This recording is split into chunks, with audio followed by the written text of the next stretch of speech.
The live TV, सच सबसे आगे। नमस्कार, मैं हूं Iqbal Parvez. The live TV में आपका स्वागत है। साथियों, वीएचपी यानी विश्व हिंदू परिषद के एक बड़े नेता का नाम आया है सामने नकली रेमडेसिविर बेचने के लिए। जी हाँ, ये बड़ी खबर है अपने आप में कि महामारी के इस दौर में लोग दवाइयों को तरस रहे हैं, वहीं दूसरी तरफ ऐसे कमज़र्फ लोग नकली दवाइयाँ बेचकर लोगों की ज़िंदगियों के साथ खिलवाड़ कर रहे हैं। जी हाँ, ये बड़ा नेता है विश्व हिंदू परिषद का, वो विश्व हिंदू परिषद जो आप समझ लीजिए कि भारतीयता का या राष्ट्रभक्ति का सर्टिफिकेट बांटते हैं लोगों को।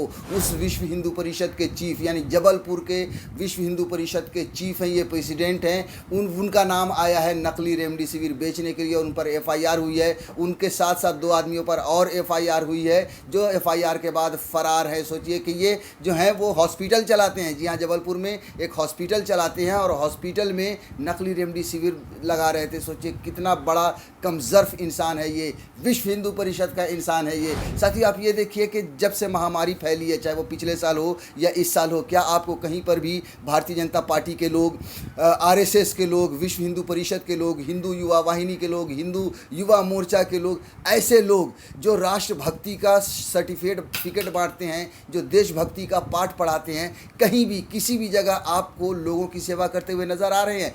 बिल्कुल नज़र नहीं आए होंगे। सब दुम छुपा छुपा के बैठे हैं और कुछ बाहर निकले हैं तो वो इस तरह के नकली काम करने के लिए, नकली दवाइयाँ बेचने के लिए, हाहाकार में लोगों से पैसे ऐंठने के लिए, पैसे कमाने के लिए लोग निकले हुए हैं। जी हाँ, ये है विश्व हिंदू परिषद, ये है संघी, ये है भारतीय जनता पार्टी और ये है उनका किरदार कि ये किस तरह से इस हाहाकार जो मचा हुआ है उसमें भी अपनी अपनी जेबें गर्म कर रहे हैं, लोगों की ज़िंदगियों के साथ खिलवाड़ कर रहे हैं। जी हाँ, इससे पहले भी 3 लोग गुजरात में पकड़े गए थे नकली रेमडेसिविर बनाकर बेचने के मामले में। हम उस खबर पर भी थोड़ा सा रोशनी डालेंगे, लेकिन उससे पहले हम आपको ये बता दें कि ये एक बड़ा मामला सामने आया है जो विश्व हिंदू परिषद का नेता है। देखिए, ललन टॉप ने छापा है कि जनता को नकली रेमडेसिविर बेच रहे थे जबलपुर के वीएचपी चीफ। एफआईआर हुई तो गायब हो गए। जी हाँ, ये फरार हो चुके हैं। ये बड़े रुतबे वाले आदमी है, जाहिर सी बात है, जबलपुर एक बड़ा शहर है, उसके वहाँ के विश्व हिंदू परिषद के चीफ हैं। ये अपना हॉस्पिटल चलाते हैं, अपने हॉस्पिटल में नकली रेमडेसिविर बेच रहे थे। सरबजीत सिंह मोखा जबलपुर में विश्व हिंदू परिषद के सिटी प्रेसिडेंट हैं। शहर में ही एक सिटी अस्पताल है। मोखा उसके मालिक भी हैं। मोखा के 2 साथी हैं, उसके मैनेजर देवेंद्र चौरसिया और फार्मा कंपनियों की डीलरशिप चलाने वाले स्वप्न जैन। इन तीनों पर अपने अस्पताल में भर्ती मरीजों को फर्जी रेमडेसिविर बेचने का आरोप है। बता दें कि रेमडेसिविर कोरोना वायरस इन्फेक्शन के इलाज में यूज़ हो रही ज़रूरी दवाओं में से एक है। सोचिए ये कितने कमज़र्फ लोग हैं। आप खुद सोचिए कि जो लोग हमें कहते हैं या दूसरे लोगों को, जो भी मोदी के विरोधी हैं, उन लोगों को कहते हैं कि ये देशभक्त नहीं है, ये देश विरोधी हैं, ये देशद्रोही हैं। आज देखिए देशद्रोही कौन है, एक एक कर साबित हो रहे हैं। जी हाँ, भारतीय जनता पार्टी के और भी नेताओं पर ये आरोप लगे हैं जमाखोरी के। आप देखिए कि जब महाराष्ट्र में जब दवाएं पकड़ी गई थी रेमडेसिविर, वहाँ पर पूर्व मुख्यमंत्री देवेंद्र फडणवीस कूद पड़े थे बचाने के लिए और ये कहने लगे थे कि हमने मंगाया है लोगों में बांटने के लिए। क्या लाखों इंजेक्शन एक आदमी बिना किसी परमिशन के अपने पास रख सकता है लोगों को बांटने के लिए? ये सोचिए कि ये लोग जमाखोरी में लगे हुए हैं, ये लोग जनता को लूटने में लगे हुए हैं। सोचिए जो लोग परेशान हाल आ रहे हैं हॉस्पिटल में, उनसे 30,000 35,000 रुपये वसूले जा रहे हैं नकली दवाओं के। सोचिए नकली दवा के लिए वो 30-35,000 और 40,000 तो ऐठे ही जा रहे हैं। साथियों, सोचिए कि उसमें उनकी जान को कितना बड़ा ख़तरा है, यानी ज़िंदगियों के साथ भी ये लोग खिलवाड़ कर रहे हैं। जबलपुर के एडिशनल एसपी रोहित केशवानी ने कहा, आरोपियों के खिलाफ आईपीसी की धारा 274, दवाओं में मिलावट 275, मिलावटी दवा की बिक्री 308, गैर इरादतन हत्या 420, धोखाधड़ी और डिजास्टर मैनेजमेंट एक्ट और ड्रग्स एंड कॉस्मेटिक्स एक्ट के संबंधित धाराओं के तहत केस दर्ज किया गया है। पुलिस के मुताबिक स्वप्न जैन को सूरत पुलिस ने गिरफ्तार कर लिया है, वहीं मोखा और चौरसिया फरार चल रहे हैं। सोचिए जिसका जी हॉस्पिटल था, ये जो विश्व हिंदू परिषद का जो चीफ है वो अब फरार हो चुका है। जाहिर सी बात है, कब तक फरार होंगे या हो भी सकते हैं, क्योंकि ये तो प्रधानमंत्री नरेंद्र मोदी के पिट्ठू लोग हैं। ये सब उन्हीं के इशारों पर हर काम करते हैं, देश में दंगे फैलाते हैं, लोगों में नफरत बांटते हैं। तो हो सकता है ये बच जाएं। अभी चूँकि मामला गर्म है इसलिए वो फरार हो चुके हैं। अब देखिए मोखा को कैसे मिली फेक वैक्सीन, थोड़ा सा अब इस पर रोशनी डाल देते हैं। इंडिया टुडे के हेमेंद्र शर्मा ने सूत्रों के हवाले से लिखा है कि मोखा राज्य सरकार के एक सीनियर मंत्री के बेटे के संपर्क में थे। उन्होंने इंदौर में 500 फेक रेमडेसिविर मंगवाए और अपने अस्पताल में भर्ती मरीजों के परिवार वालों को बेच दिए। एक एक नकली रेमडेसिविर 35 से 40 हज़ार रुपये में बेची गई। सोचिए, ये जो मोखा है ये राज्य सरकार में के एक सीनियर मंत्री के बेटे से संपर्क में थे, यानी कि जो सीनियर मंत्री हैं उनका बेटा भी इससे जुड़ा हुआ हो सकता है, इस काला बाजारी से जुड़ा हुआ हो सकता है, इस गोरख धंधे से जुड़ा हुआ हो सकता है, क्योंकि उन्हीं के साथ ये टच में थे। अब सोचिए कि अब तो ये माना जा सकता है कि इस आदमी का कुछ नहीं होगा, कोई इंसाफ नहीं होगा, जिनकी जान चली गई, जिनके पैसे लूट गए, क्योंकि भारतीय जनता पार्टी का कहीं ना कहीं इसमें कनेक्शन सामने आ रहा है। अब एक थोड़ा सा आपको विस्तार से बता दूं कि क्या 1 लाख फर्जी रेमडेसिविर के घोटाले से जुड़ा है मामला। जी हाँ, आपको याद होगा कि पिछले दिनों, अभी 4-5 दिन पहले ही सूरत में 3 लोग, सुनील, पुनीत और एक शख्स, 3 लोग पकड़े गए थे। 1 लाख रेमडेसिविर, नकली रेमडेसिविर उन्होंने बनाकर बेचा है। अब उस पर भी उन्होंने लिखा है कि क्या वाकई में उन 1 लाख जो दवाइयाँ थी उसके साथ भी ये केस जुड़ा है। उसके बारे में लिखा है कि मामला सामने आने के बाद कांग्रेस ने इसे फर्जी रेमडेसिविर घोटाले से जोड़ा है। उस मामले में नमक और ग्लूकोज से 1 लाख फर्जी रेमडेसिविर बनाकर पूरे देश में बेचने का आरोप है। मध्य प्रदेश से राज्यसभा सांसद विवेक तनखा ने इसे लेकर ट्वीट किया। जी हाँ, कांग्रेस अब हमलावर हो रही है, जाहिर सी बात है, होने की ज़रूरत भी है। देश में कोई भी ऐसे लोग हैं जिनको ये बात पता चलती है, उन्हें विरोध किया है, उनको विरोध में खड़े होने चाहिए कि सरकार की नाक के नीचे ये फर्जी राष्ट्रवादी लोग, ये जो दूसरों को राष्ट्रवादी का तमगा देते हैं या सर्टिफिकेट बांटते हैं, आज वही देशद्रोह बनकर लोगों की ज़िंदगियों के साथ खिलवाड़ कर रहे हैं। सीबीआई को ये मल्टी स्टेट रेमडेसिविर स्कैम सौंपा जाए।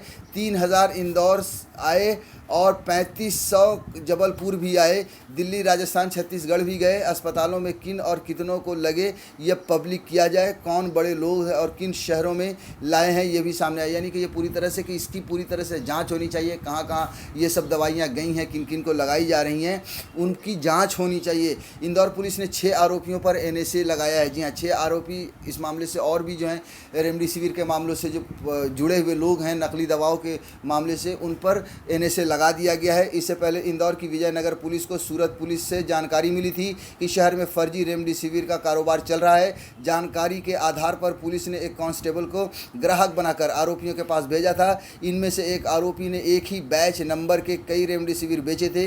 11 लोगों को गिरफ्तार किया गया है। इनमें से 6 लोगों के खिलाफ इंदौर पुलिस ने राष्ट्रीय सुरक्षा कानून NSA के तहत कार्रवाई की है। आप सोचिए, ये कनेक्शन देखिए, मध्य प्रदेश और गुजरात, यहाँ पे ज़्यादा ये गोरख धंधा चल रहा है। इन दोनों राज्यों में भारतीय जनता पार्टी की सरकार है, यानी कि कहीं ना कहीं सरकार के बड़े मंत्री दोनों राज्यों के मिले हुए हो सकते हैं, या फिर कुछ ना कुछ नेता, चाहे वो MLA लेवल के हों या MP लेवल के हो, ये मिले हुए हो सकते हैं। तभी आप सोचिए, इन दोनों राज्यों का कनेक्शन देखिए कि यहाँ से निकल कर वहाँ जाती है, वहाँ के लोग पकड़े जाते हैं, वहाँ के लोग, ये पूरा गोल गोल चक्कर घूम रहा है। और दोनों राज्यों का मतलब है कि दोनों राज्यों में भारतीय जनता पार्टी की सरकार है। साथियों, पुलिस का कहना है कि वो अब उन लोगों को ढूंढ रही है जिनको फेक इंजेक्शन लगाए गए हैं। एक युवक ने पुलिस को बताया है कि उसने अपने दोस्त के पेरेंट्स के लिए रेमडेसिविर खरीदी थी।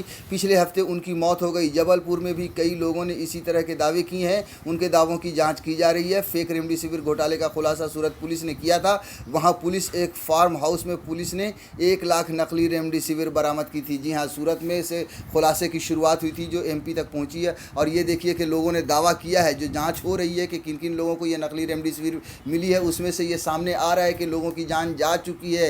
जाहिर सी बात है कि जिन लोगों ने इंजेक्शन को लगाया है वो ये सोचकर लगा रहे हैं कि ये असली दवाई है, लेकिन वो नकली दवाई है, तो वो जाहिर सी बात है कि उनकी जान जानी तो लाजमी है।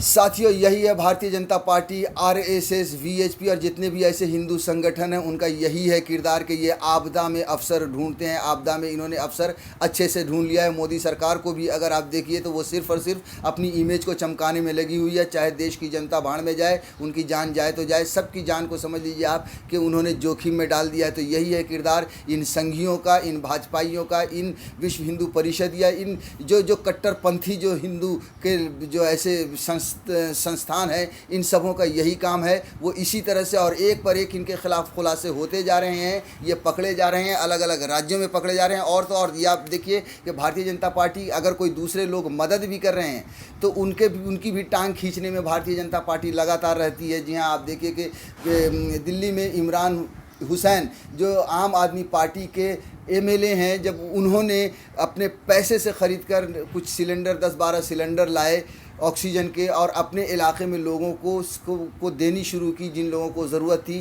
भारतीय जनता पार्टी के लोग बिफर गए और उन्होंने न जाने क्या क्या उन पर इल्ज़ाम लगा दिए कि 500 सिलेंडर और 600 सिलेंडर और जमाखोरी कर रहे हैं। हाई कोर्ट ने कहा कि ये जमाखोरी का मामला नहीं है। आप सोचिए कि हाई कोर्ट ने भारतीय जनता पार्टी के मुंह पर एक तरह से तमाचा मारा है कि ये जमाखोरी का मामला नहीं है। साथ में हाई कोर्ट ने इमरान हुसैन को ये ज़रूर कहा है कि आपने जो भी सिलेंडर लाए हैं उनके कागजात दिखाइए कि आपने कहाँ से लाए हैं और कैसे लाए, जो आपको अदालत में पेश कर दिया जाएगा। तो यही है भारतीय जनता पार्टी का किरदार। और जैसा कि मैंने पहले भी कहा, आपको कहीं भी ये सब जितने भी हिंदू संगठन हैं, इनके कोई भी आदमी आपको सेवा करते हुए नज़र नहीं आएंगे। अगर वो कहीं बाहर नज़र भी आएंगे इस महामारी में, तो इसी तरह के गोरख धंधे में नज़र आएंगे, इसी तरह से लोगों को लूटते हुए नज़र आएंगे, इसी तरह से लोगों की ज़िंदगियों के साथ खिलवाड़ करते हुए नज़र आएंगे।